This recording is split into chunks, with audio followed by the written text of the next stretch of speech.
ஆண்டவராகிய இயேசு கிறிஸ்து நாமத்தினாலே உங்களை நான் வாழ்த்துகிறேன். மீண்டுமாக உங்களை சந்திக்கிறேன். நான் மிகுந்த மகிழ்ச்சி அடைகிறேன். இன்றைக்கி நம்ம பார்க்க போகிறது வெரி சிம்பிளான ஒரு காரியம் தான். என் கையில் நான் ஒரு ஷூலேஸ் வச்சுருக்கேன். நீங்கள் ரோப் வச்சு நீங்கள் செய்யலாம். அதாவது சின்ன ஒரு கயிறு, இந்த ஹார்ட்வேர் ஸ்டோர்லலாம் கிடைக்கும் கயிறு. அந்த கயிறு எடுத்து நீங்கள் ஒருவேளை இந்த அளவுக்கு நீங்கள் கட் பண்ணிக்கிட்டால் போதும். உங்களுக்கு பெரிய ரொம்ப கயிறு அவசியம் இல்லை. நீங்கள் என்ன பண்ண போகிறீங்கன்னா, பசங்கக்கிட்ட இங்கே பார் தம்பி, இந்த கயிறு நான் உன் கையில் கொடுத்துருவேன். நீ என்ன பண்ணணும்னா, ரூல்ஸ், இந்த கேமோடைய ரூல்ஸ் என்னென்னா, இந்த எண்டை இந்த கையில் இப்படி பிடிச்சிக்கணும், இந்த எண்டை இந்த கையில் இப்படி பிடிச்சிக்கணும். சரியா? இப்படி பிடிச்சிக்கணும். இதை விடக்கூடாது. சரியா? இதை விடாமல் நீ என்ன பண்ண போகிற, இப்போ எனக்கு ஒரு நாட் போட்டு காட்ட போகிற. சரியா? இதில் முடி போடணும். இது எடுக்காமல் முடி போடக்கூடாது. சரியா? இப்படி முடி போடுறதுனா என்ன, இப்படி வச்சு இப்படி வச்சு இப்படி வச்சு இதுதான் நாட். ஓகேங்களா? இந்த மாதிரி எனக்கு நீ நாட் போட்டு காட்டணும். ஆனால் ரூல்ஸ் என்ன, நீ இப்படி பிடிச்சிருக்கிற அந்த கையை நீ எடுக்கக்கூடாது. எடுக்காமல் நீ எனக்கு முடி போட்டு காட்டு அப்படின்னா இதெல்லாம் பெரிய விஷயமா, கொடுங்க அப்படின்னு சொல்லிட்டு என்ன பண்ணுவாங்க பசங்க, அப்படி அப்படியே முடிச்சு போட்டு பார்ப்பாங்க. ஐயோ வர மாதிரி இருக்குது, இப்போ நான் பண்ணுறேன் பாருங்கக்கா, எப்படி பண்ணிட்டேன் பார், வந்துச்சுடா முடி அப்படின்னு சொல்லுமா, முடியே போட முடியாது. எல்லாருக்கிட்டையும் நீங்கள் கொடுங்க. உங்கள் சென்டர் கிளாஸில் இருக்கிற எல்லா பசங்ககிட்டையும் நீங்கள் கொடுங்க. நீ ட்ரை பண்ணு, ஒன்றும் பிரச்சனை இல்லை. சின்ன ஷூலேஸ் கூட நீங்கள் எடுத்துகிட்டு போகலாம், ஒன்றும் பிரச்சனை. ஆனால் என்ன, முடி போடணும், அவ்வளோதான். கை எடுக்கக்கூடாது. கை எடுக்காமல் முடி போடணும். ட்ரை பண்ணி பார்ப்பா முடியும். ஐயோ முடியவே இல்லைக்கா, என்னக்கா, எப்படிக்கா, நான் உனக்கு செஞ்சு காட்டுறேன் அப்படின்னு சொல்லிட்டு நீங்கள் என்ன பண்ண போகிறீங்கன்னா, உங்கள்கிட்ட ஒரு டேபிள் இருந்துச்சுன்னா நீங்கள் அந்த டேபிள் மேலே வச்சு நீங்கள் பண்ணலாம். ஓகேங்களா? இல்லைன்னு சொன்னால் நீங்கள் என்ன பண்ணுங்கன்னா, நான் அதை செஞ்சு காட்டுறேன். என்கிட்ட இந்த இதுக்காகவே வச்சு டேபிள் எடுத்துகிட்டு வந்திருக்கேன். அதை நான் செஞ்சு காட்டுறேன், நீங்கள் பாருங்கள். Very easy, very simple. எப்படி கையை எடுக்காமல், ஓகேங்களா, இந்த கையை எடுக்காமல் எப்படி முடி போடுறது அப்படின்றது, நாட் போடுறது நான் உங்களுக்கு சொல்லி காட்டுறேன். ஓகே, இப்போ நீங்கள் என்ன பண்ண போகிறீங்க, அந்த ரோப்பை நீங்கள் கீழே வச்சுட்டீங்க. சரிங்களா? நீங்கள் கீழே தரையில் வச்சு பண்ணாதீங்க. தரையில் வச்சு பண்ணால் கொஞ்சம் கஷ்டமாக இருக்கும். டேபிளில் வச்சு நீங்கள் பண்ணுங்கள். சின்ன டேபிளில் இருந்தால் கூட பரவாயில்ல. அந்த டேபிளில் நான் என்ன பண்ணிட்டேன், இப்போ இந்த ரோப்பை இந்த ஒரு டைரெக்ஷனில் நான் வச்சுட்டேன். பாருங்கள், இந்த பக்கம் பார்த்த மாதிரி இருக்குது, ரெண்டு பக்கமும் இப்படி வச்சுட்டேன். இப்படி வச்சுட்டு அடுத்தது நீங்கள் என்ன பண்ண போகிறீங்க அப்படின்றது தான் ரொம்ப முக்கியம். ஓகே, இப்போ ரோப்பை நான் கீழே வச்சுட்டேன். இப்போ நான் உங்களுக்கு காட்டுறேன், எப்படி எடுத்து காட்டுறேன். இப்போ நீங்கள் ரோப்பை நீங்கள் கீழே வச்சுட்டு நீங்கள் என்ன பண்ண போகிறீங்கன்னா, கையை இப்படி கட்ட போகிறீங்க. சரியா? நல்லா நீங்கள் பாருங்கள், நான் கையை கட்டுற இதுதான் ட்ரிக்கோடைய ரிசல்ட். ஓகே, இதுதான் சீக்ரெட் எப்படி எடுக்கிறதுன்றது. ஓகேங்களா? ஒரு கை இதை பாருங்கள், உள்ள கீழே இருக்குது, இன்னொரு கை மேலே இருக்குது. ஓகேங்களா? ஒரு கை கீழே, இன்னொரு கை மேலே, அது எந்த கை வேணா இருக்கலாம். இப்போ நான் என்ன பண்ண போகிறேன், இந்த கை கீழே இருக்கிற கையை வச்சு இந்த பக்கம் ரோப்பை எடுக்க போகிறேன். இந்த பக்கம் மேலே இருக்கிற கையை வச்சு இந்த பக்கம் இருக்கிற ரோப்பை நான் எடுக்க போகிறேன். ஓகே, இந்த எண்டை நான் எடுக்க போகிறேன். அது எப்படின்றத நான் பண்ணி காட்டுறேன், நீங்கள் பாருங்கள். இந்த பக்கம் இப்படி இருக்குதுங்களா? இப்போ நான் என்ன பண்ணியிருக்கேன், நான் காட்டின மாதிரி கையை, இந்த கை இப்படி கீழே இருக்குது, இந்த கை மேலே இருக்குது. இப்போ இந்த கீழே இருக்கிற கையை வச்சு ஒரு பக்கம் ரோப்பை நான் இப்படி எடுக்கிறேன். ஓகேங்களா? எடுத்தாச்சு. இப்போ இந்த பக்கம் மேலே இருக்கிற கையை வச்சு இந்த பக்கம் ரோப்பை நான் எடுக்கிறேன். இப்போ நான் கையை ஒன்றுமே பண்ணலை. இப்போ என்ன பண்ணுறேன் பாருங்கள், அப்படியே நான் இது இப்படி பண்ணேன்னா எனக்கு நாட் வந்துடுச்சா? பார்க்க தெரியுதா? என்னங்க, நாட் வந்துடுச்சு பார்த்தீங்களா? Very simple.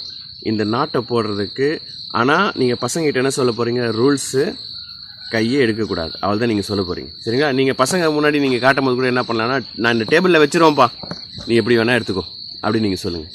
ஏன்னா பசங்க என்ன சொல்லுவாங்க, அக்கா நீங்கள் டேபிளில் வைக்கணும்னு நீங்கள் சொல்லவே இல்லைக்கா, நீங்கள் கையில் தான் பண்ணணுன்னு சொன்னீங்க, கையிலேருந்து அப்படியே பண்ணணுன்னு சொல்லிட்டீங்க அப்படின்னு நீங்கள் சொல்லிவிடுவாங்க. அதனால் நீங்கள் என்ன பண்ணுங்கன்னா, இங்கே பாரு, ரோப்பை இந்த பக்கம் நான் அப்படி பிடிச்சிருக்கேன், இந்த பக்கம் நான் அப்படி பிடிச்சிருக்கேன்.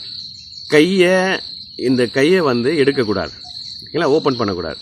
ஓப்பன் பண்ணாமல் நீங்கள் இப்படியே அப்படியே முடி போடணும். ஓகேயா? முடியாது அப்படின்னு பசங்கிட்ட சொல்ல போகிறீங்க. அது நீங்கள் மறுபடியும் நீங்கள் நல்லா மனசில் வச்சுக்கோங்க. நீங்கள் பசங்கிட்ட என்ன சொல்ல போகிறீங்க, இந்த ரோப்பை நான் அப்படி டேபிளில் வச்சிட போகிறேன் அப்படின்னு உங்களுக்கு முன்னாடி இருக்கிற டேபிளை நீங்கள் வச்சுருங்க. வச்சுட்டு பிறகு நீங்கள் என்ன பண்ணுங்கள் சொல்லுங்கள். அப்போ பசங்க எடுத்து பார்ப்பாங்க. உடனே இப்போ டேபிளில் வச்சு ரோப்பை எப்படி எடுப்பாங்க, சும்மா அந்த கையில் எடுத்து என்னடா அது அப்படின்னு தான் யோசிப்பாங்க. அதுக்கப்புறமா நீங்கள் என்ன பண்ண போகிறீங்க, பசங்க முன்னாடி டேபிளில் வச்சுட்டு அதுக்கப்புறம் நான் சொன்ன மாதிரி நீங்கள் நல்லா பாருங்கள், கையை கட்டுறது தான் ரொம்ப முக்கியமாக. இந்த கை கீழே இருக்குது, இந்த கை மேலே இருக்குது. ஓகேங்களா? இது முடி போட்ட மாதிரி இருக்குது பாருங்கள், அதுதான் சீக்ரெட். அப்போ நீங்கள், நான் இப்போது நான் எடுத்து காட்டுறேன் பாருங்க. கீழே நான் வச்சுருக்கேன், அது உங்களுக்கு தெரியாது, அதனால தான் நான் முன்னாடி காட்டினேன். இப்போ இந்த கை வச்சு இந்த பக்கம் இருக்க ரோப்பை நான் எடுக்கிறேன், இந்த கை வச்சு இந்த பக்கம் ரோப்பை நான் இப்படி எடுத்துட்டேன். ஓகேங்களா? இந்த கையில் இந்த எண்டு வந்து இந்த கையில் இருக்குது, இந்த எண்டு இந்த கையில் இருக்குது. அப்படியே ஓப்பன் பண்ண போகிறீங்க. அப்படியே ஓப்பன் பண்ணால் என்ன ஆகுது? அவ்வளோதான், நாட் வந்துச்சு. ஓகே, இதை வச்சு நம்ம பசங்களுக்கு என்ன வேத வசனம் நம்ம சொல்லித்தர போகிறோம் அப்படின்னு சொன்னால், ஓசியா 11ஆம் அதிகாரம் 4ஆம் வசனம்.